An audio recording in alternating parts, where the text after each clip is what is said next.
ভারতের বিপক্ষে খেলতে পাকিস্তানকে রাজি করাতে বিশেষ প্রস্তাব আইসিসির, দাবি ভারতীয় গণমাধ্যমের। সরকারের সঙ্গে আলোচনা করে সিদ্ধান্ত জানাবে পিসিবি। তো বাংলাদেশ নেই, আমার টিম যদি না থাকে তাহলে আমার খুব একটা ওরকম ইন্টারেস্টও কমে গেছে, টু বি অনেস্ট আমি যদি বলি। But world cup is such a big tournament. Bangladesh না থাকায় টি-20 বিশ্বকাপ নিয়ে আগ্রহ নেই মাহমুদুল্লাহ রিয়াদের। মোস্তাফিজ ইস্যুতে বললেন, রাজনীতির জন্য বঞ্চিত হচ্ছেন ক্রিকেটাররা। হ্যাট্রিক শিরোপা জিততে পারল না বাংলাদেশ। অনূর্ধ্ব-19 নারী সাফের ফাইনালে বাংলাদেশকে 4-0 গোলে হারিয়ে চ্যাম্পিয়ন ভারত। শুরুতেই ক্রিকেট প্রসঙ্গ। যুক্তরাষ্ট্রের বিপক্ষে ঘাম ঝরানো জয়ে টি-20 বিশ্বকাপ অভিযান শুরু করল ভারত ক্রিকেট দল। 29 রানের জয় পেয়েছে বর্তমান চ্যাম্পিয়নরা। মুম্বাইয়ের ওয়াংখেড়ে স্টেডিয়ামে টস হেরে আগে ব্যাট করে সূর্যকুমারের ব্যাটিং নৈপুণ্যে 9 উইকেট হারিয়ে 161 রান করে টিম ইন্ডিয়া। লক্ষ্য তাড়া করতে নেমে 8 উইকেট হারিয়ে 132 রানে থামে যুক্তরাষ্ট্রের ইনিংস। ম্যাচ সেরা হয়েছেন অধিনায়ক সূর্যকুমার যাদব। বিশ্বকাপের আগে হওয়া নানা সমালোচনার মাঝেও মুম্বাইয়ের ওয়াংখেড়ে স্টেডিয়ামে ম্যাচের আগে জমকালো উদ্বোধনী অনুষ্ঠান মুগ্ধ করেছে দর্শকদের। কলকাতা বা কলম্বোতে যেখানে দর্শক খরায় আলোচনায় টি-20 বিশ্বকাপ, সেখানে মুম্বাইয়ে ভারত যুক্তরাষ্ট্র ম্যাচে কানায় কানায় পরিপূর্ণ ওয়াংখেড়ে স্টেডিয়াম। শুরুতেই জমকালো সাংস্কৃতিক অনুষ্ঠান, যা মন্ত্রমুগ্ধ করে রাখে দর্শকদের। ভারতের শাস্ত্রীয় সঙ্গীতের সঙ্গে যন্ত্রশিল্পীদের মনোমুগ্ধকর পরিবেশনা ভিন্ন মাত্রা যোগ করে উদ্বোধনী আয়োজনে। এরপরই মঞ্চ মাতাতে হাজির হন বাদশা ও নোরা ফাতেহি। নাচে গানে জমিয়ে তোলেন আয়োজন। সাংস্কৃতিক অনুষ্ঠানের পর ট্রফি নিয়ে জয়সার সঙ্গে মাঠে আসেন 2024 সালে ভারতকে বিশ্বকাপ উপহার দেয়া অধিনায়ক রোহিত শর্মা। সাংস্কৃতিক অনুষ্ঠান শেষে শুরু হয় ম্যাচ। মুম্বাইয়ে ওয়াংখেড়ে স্টেডিয়ামে টস হেরে ব্যাট করতে নেমে শুরুটা ছন্নছাড়া ছিল ভারতের। 0 রানে অভিষেক শর্মাকে বিদায় করে শুরুতেই ব্রেক থ্রু আনেন বিশ্বকাপের আগে ভিসা জটিলতায় পড়া আলী খান। নিজের ইনিংস বেশি দূর নিয়ে যেতে পারেননি আরেক ওপেনার ঈশান কিষান, থামেন 8 রানে। অলরাউন্ডার শ্যাডলি ভ্যান রীতিমতো তাণ্ডব চালান ভারতীয় শিবিরে। ব্যাক টু ব্যাক বিদায় করেন তিলক ভার্মা ও শিবাম দুবেকে। রিঙ্কু সিং ও হার্দিক পান্ডিয়া দুর্বল যুক্তরাষ্ট্রের বোলিংয়ের সামনেও ছিলেন অসহায়। এক পর্যায়ে ভারতের স্কোর ছিল 77 রানে 6 উইকেট। তবে দুঃসময়ে বুক চিতিয়ে অধিনায়কের দায়িত্ব পালন করেছেন সূর্যকুমার যাদব। ব্যাটসম্যানদের আসা যাওয়ার মিছিলে 49 বলে 84 রানের অপরাজিত ইনিংসে তার 49 বলে 84 রানের অপরাজিত ইনিংসে 9 উইকেট হারিয়ে 161 রান স্কোর বোর্ডে তোলে ভারত। অলরাউন্ডার শ্যাডলি ভ্যান নেন 4 উইকেট। জবাব দিতে নেমে যুক্তরাষ্ট্রের শুরুটাও প্রত্যাশিত হয়নি। বোলারদের মতো দাপট দেখাতে পারেননি ব্যাটাররা। আন্দ্রিয়াস গাউস, সাত্তেজ মুকামাল্লা ও মুনাক প্যাটেল 3 জনই বিদায় নেন শুরুতে। 13 রানে নেই 3 উইকেট। 34 রান করে শুরুর ধাক্কা সামাল দেওয়ার চেষ্টা করেন মিলিন্দ কুমার। এছাড়া সঞ্জয় কৃষ্ণমূর্তি 37 ও শুভম রঞ্জনের ব্যাটেও আসে 37 রান। সিরাজ ও আর্শদীপের দুর্দান্ত বোলিংয়ে ব্যর্থ হয়েছেন বাকি ব্যাটসম্যানরা। আর তাতেই যুক্তরাষ্ট্র থামে 8 উইকেট হারিয়ে 132 রানে। যুক্তরাষ্ট্রের বিপক্ষে ঘাম ঝরানো জয় বিশ্বকাপ ধরে রাখার অভিযান শুরু করে ভারত। টি-20 বিশ্বকাপের আরও খবর। উপহার হিসেবে বিশ্বকাপ খেলার সুযোগ পেয়ে প্রথম ম্যাচেই হার সঙ্গী হলো স্কটল্যান্ডের। ওয়েস্ট ইন্ডিজের কাছে তারা হেরেছে 35 রানে। প্রথমে ব্যাট করে সিমরন হেটমায়ারের রেকর্ড 50-তে নির্ধারিত ওভারে 182 রান সংগ্রহ করে ক্যারিবিয়ানরা। জবাবে রোমারিও শেফার্ডের হ্যাট্রিকে 147 রানে থামে স্কটিশরা। সবকিছু ঠিক থাকলে ক্যারিবিয়ানদের বিপক্ষে বিশ্বকাপের প্রথম ম্যাচ খেলার কথা ছিল বাংলাদেশের। উপহার হিসেবে পাওয়া সুযোগটা হেলায় ফেলল স্কটল্যান্ড। ক্যারিবিয়ানদের বিপক্ষে সম্ভাবনা তৈরি করলেও অভিজ্ঞতার অভাবে হতাশায় ডুবল স্কটিশরা। ক্যারিবিয়ানরা সম্প্রতি হেরেছে বেশ কয়েকটি সিরিজ। নেপালের কাছেও ধরাশয়ী হতে হয়েছে তাদের। ইডেন গার্ডেন্সে টস জিতে ওয়েস্ট ইন্ডিজকে ব্যাটিংয়ে পাঠায় স্কটল্যান্ড। শুরুটা একেবারে খারাপ হয় নিউ ওয়েস্ট ইন্ডিজের। 54 রানের ওপেনিং জুটি পায় ক্যারিবিয়ানরা। সেই জুটি ভাঙে অধিনায়ক শাই হোপ 19 রানে ফিরলে। অন্য প্রান্ত থেকে ব্যাট চালানোর চেষ্টা করেন ব্র্যান্ডন কিং, তবে তিনিও তার ইনিংসটা খুব বেশি লম্বা করতে পারেননি। 35 রানে ফিরে গেলে চাপে পড়ে ওয়েস্ট ইন্ডিজ। 3 নম্বরে নামা শিমরন হেটমায়ার খেলেন টি-20 মেজাজে। রানের চাকা যখন ধীর হয়ে পড়ছিল তখন হাল ধরেন এই ব্যাটার। তাণ্ডব চালান প্রতিপক্ষ বোলারদের উপর। 150 ঊর্ধ্ব স্ট্রাইক রেটে ব্যাট করেন। 50-র পর চেষ্টা করেন রানের গতি বাড়াতে। শেষ পর্যন্ত তার ব্যাট থেকে আসে 36 বলে 64 রান। তার ব্যাটে বড় সংগ্রহের পথ দেখে ক্যারিবিয়ানরা। একই সঙ্গে হেটমায়ার ভাঙেন বিশ্বকাপে ক্রিস গেইলের কম বলে 50-র রেকর্ডও।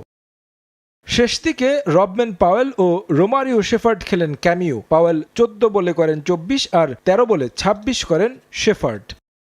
বড় রান তাড়া করতে নেমে শুরু থেকে চাপে পড়ে স্কটল্যান্ড। জর্জ মানসি আর মিচেল জোন্সের ওপেনিং জুটির স্থায়িত্ব মাত্র 7 রান। 1 রান করে ফিরে যান জোন্স। এরপর ব্র্যান্ডন ম্যাকমুলেনকে নিয়ে জুটি গড়ার চেষ্টা করেন মানসি, তবে 14 রান করে ম্যাকমুলেন ফিরলে ভাঙে সেই প্রতিরোধ। পরের ওভারে ফিরে যান মানসিও। সহজ জয়ের স্বপ্ন দেখতে থাকে ওয়েস্ট ইন্ডিজ। তবে বেরিংটন আর ব্রুস মিলে প্রতিরোধ করেন। 2 ব্যাটারের জুটিতে শতক পার করে স্কটল্যান্ড। বলের সঙ্গে পাল্লা দিয়ে রান তোলেন 2 ব্যাটার। 24 বলে 42 রান করে হোল্ডারের শিকার হয়ে ফিরেন বেরিংটন, আর মতির শিকার হওয়ার আগে 28 বলে 35 করেন ব্রুস। ম্যাচের 17তম ওভারে কীর্তি গড়েন রোমারিও শেফার্ড। বিশ্বকাপের প্রথম হ্যাট্রিক করেন এই বোলার। 1 ওভারে হ্যাট্রিক সহ 4 উইকেট তুলে নেন। শেষ পর্যন্ত 147 রানে অল আউট হয় স্কটল্যান্ড। 35 রানের জয় নিশ্চিত হয় ওয়েস্ট ইন্ডিজের। দারুণ জয়ে বিশ্বকাপ শুরু করল ক্যারিবিয়ানরা, আর বাংলাদেশের পরিবর্তে বিশ্বকাপে সুযোগ পেয়ে বড় হার সঙ্গী স্কটিশদের। টি-20 বিশ্বকাপে শুভ সূচনা করল পাকিস্তান। সহজ ম্যাচটাকে কঠিন করে জিতল মেন ইন গ্রিন। ফাহিম আশরাফের দৃঢ়তায় নেদারল্যান্ডসকে 3 উইকেটে হারালো আগা সালমানের দল। শুরুতে ব্যাট করে 147 রান করে অরেঞ্জ আর্মি। জবাবে 7 উইকেট হারিয়ে জয় তুলে নেয় পাকিস্তান। ম্যাচ সেরা হয়েছেন ফাহিম আশরাফ। টি-20 বিশ্বকাপে ভারত পাকিস্তান হাই ভোল্টেজ ম্যাচের অনিশ্চয়তা কাটাতে এবার মাঠে নেমেছে আইসিসি। পাকিস্তানকে মানাতে শ্রীলঙ্কায় পিসিবি কর্তাদের সঙ্গে বৈঠক করেছে বিশ্ব ক্রিকেটের নিয়ন্ত্রক সংস্থা। গুঞ্জন রয়েছে পাকিস্তানকে রাজি করাতে বিশেষ প্রস্তাবও দিয়েছে আইসিসি, যেখানে পরবর্তী ইভেন্ট আয়োজনে সুবিধা দেওয়া হবে পাকিস্তানকে। এদিকে এই ম্যাচ ঘিরে বড় অঙ্কের আর্থিক ক্ষতির শঙ্কা থাকায় পিসিবিকে সিদ্ধান্ত পুনর্বিবেচনার অনুরোধ জানিয়েছে শ্রীলঙ্কা ক্রিকেট। সোমবার পাকিস্তান সরকারের সঙ্গে আলোচনা করে সিদ্ধান্ত জানাবে পিসিবি। টি-20 বিশ্বকাপের পর্দা উঠলেও শেষ হয়নি বিতর্ক। উদ্বোধনী ম্যাচে দর্শক খরা থেকে শুরু করে নানা ইস্যুতে প্রশ্নবিদ্ধ হচ্ছে এবারের বিশ্বকাপ আসর। বিশ্বকাপ শুরু হলেও এখনও কাটেনি ভারত পাকিস্তান ম্যাচ নিয়ে বিতর্ক। পাকিস্তানকে ভারতের বিপক্ষে ম্যাচ খেলতে রাজি করাতে ব্যাকডোরে বৈঠকে বসে আইসিসির কর্তারা, এমনকি নিযুক্ত করা হয় মধ্যস্থতাকারীও। তবে তাতেও কাজ হয়নি। শেষ পর্যন্ত এর সমাধান খুঁজতে সরাসরি পাকিস্তান ক্রিকেট বোর্ডের সঙ্গে আলোচনায় বসেছে আইসিসি, এমন সংবাদ ভারতীয় গণমাধ্যমে। পারস্পরিক গ্রহণযোগ্য সমাধানের জন্য শ্রীলঙ্কায় পিসিবির সঙ্গে বৈঠকে বসেন আইসিসির সিইও। যদিও পাকিস্তানের সরকারের নির্দেশনাকে আমলে নেয়ার অনুরোধও জানায় পিসিবি। তবে শোনা যাচ্ছে পিসিবিকে শাস্তির সতর্কবার্তার পাশাপাশি একটি সম্মানজনক পথ খোঁজার চেষ্টা করছে আইসিসি, যেখানে ভবিষ্যৎ কোনো ইভেন্টে পাকিস্তানকে বাড়তি সুবিধা দেবে ক্রিকেটের নিয়ন্ত্রক সংস্থা। গুঞ্জন শোনা যাচ্ছে আইসিসির প্রস্তাবে রাজি হয়েছে পাকিস্তান, তাই নির্ধারিত দিনেই অনুষ্ঠিত হতে পারে হাই ভোল্টেজ ম্যাচটি। তবে ভারত পাকিস্তান ম্যাচ নিয়ে বিপদে বিশ্বকাপের সহ আয়োজক শ্রীলঙ্কা। বিশ্বকাপের শুরুর দিনে দর্শক খরার কারণে বিনামূল্যে ম্যাচ দেখার সুযোগ করে দেয় লঙ্কান ক্রিকেট বোর্ড। তবে ভারত পাকিস্তান ম্যাচ শেষ পর্যন্ত আয়োজন না হলে বড় আর্থিক ক্ষতির মুখে পড়বে শ্রীলঙ্কা। এ ম্যাচ না হলে টিকিট বিক্রি, স্পন্সরশিপ এবং পর্যটন খাত থেকে কোটি কোটি রাজস্ব হারাবে শ্রীলঙ্কা। তাই এই ম্যাচ খেলতে পিসিবিকে আনুষ্ঠানিকভাবে চিঠিও দিয়ে সিদ্ধান্ত পুনর্বিবেচনার অনুরোধ জানিয়েছে শ্রীলঙ্কা ক্রিকেট। সঙ্গে লাহোর হামলার পর তাদের পাশে থাকার কথাও স্মরণ করিয়ে দেয় দেশটির ক্রিকেট বোর্ড। পিসিবি জানিয়েছে তারা পুনরায় পাকিস্তান সরকারের সঙ্গে আলোচনা করে 2 দিনের মধ্যে সিদ্ধান্ত জানাবে। বাংলাদেশ না থাকায় টি-20 বিশ্বকাপে আগ্রহ হারিয়ে ফেলেছেন সাবেক অধিনায়ক মাহমুদুল্লাহ রিয়াদ। তবে মুস্তাফিজ ইস্যুতে সরাসরি কোনো মন্তব্য করতে নারাজ এই ক্রিকেটার। জাতীয় দলের বাইরে থেকে উপভোগ করছেন নিজের অবসর। ক্রিকেট ক্যারিয়ারের ভবিষ্যৎ কি তা নিয়ে এখনও কোনো সিদ্ধান্ত নেননি রিয়াদ। জাতীয় দলে ১.৫ দশকের ক্যারিয়ার শেষে এখন অফুরন্ত সময় মাহমুদুল্লাহ রিয়াদের হাতে। ওই সময়টা বিজ্ঞাপনী কাজে লাগাচ্ছেন সাবেক বাংলাদেশ অধিনায়ক। এমন অবসর বেশ উপভোগী করছেন রিয়াদ। নিজের ক্রিকেটীয় ভবিষ্যৎ নিয়ে কোনো সিদ্ধান্ত না নিলেও খেলাটা চালিয়ে যেতে চান আরও কিছুদিন। এটা এখনই বলা পসিবল না আমার পক্ষে। যেটা আমি বললাম যে আমি আমার লাইফটা এখন এনজয় করছি আলহামদুলিল্লাহ।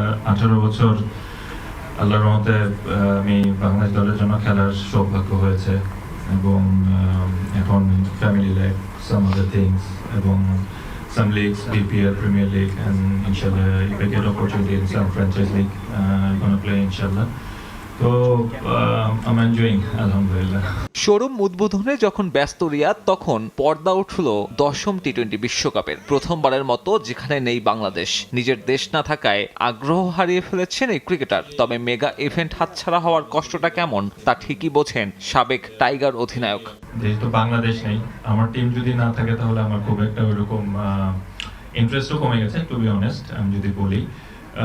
But world cup is such a big tournament এবং আমি শিওর যে ক্রিকেটাররাও হয়তো এটা মিস করছে এবং আমি শুনেছি বেশ কয়েকজনের কাছে এবং কম বেশি সবার সাথে কথা হয়েছে। But it is not in our hands.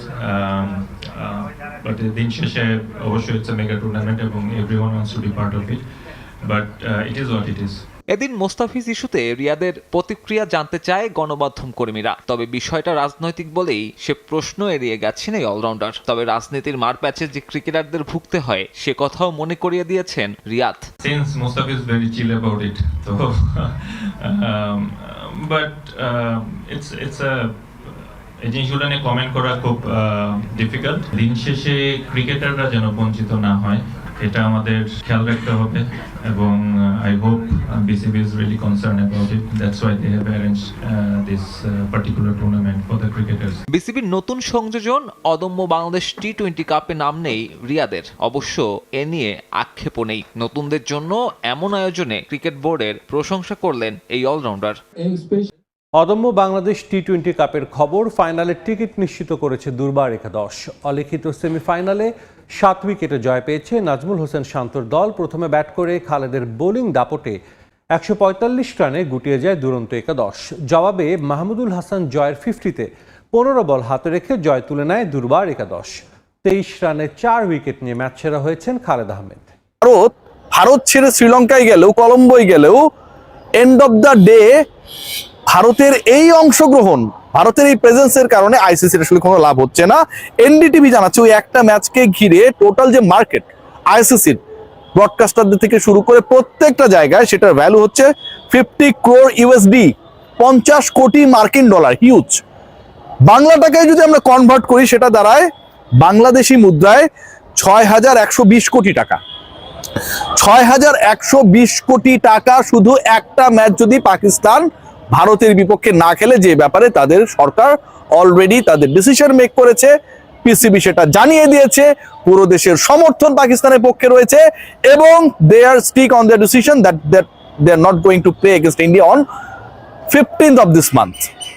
বিশ্বকাপের সবচেয়ে বিগ ম্যাচ, সেমিফাইনাল, ফাইনাল সেগুলো তো ডিফারেন্ট স্টেজ, বাট গ্রুপ পর্বের সবচেয়ে বিগ ম্যাচ, এক্সপেক্টেড ম্যাচ, যেই ম্যাচটা খেলা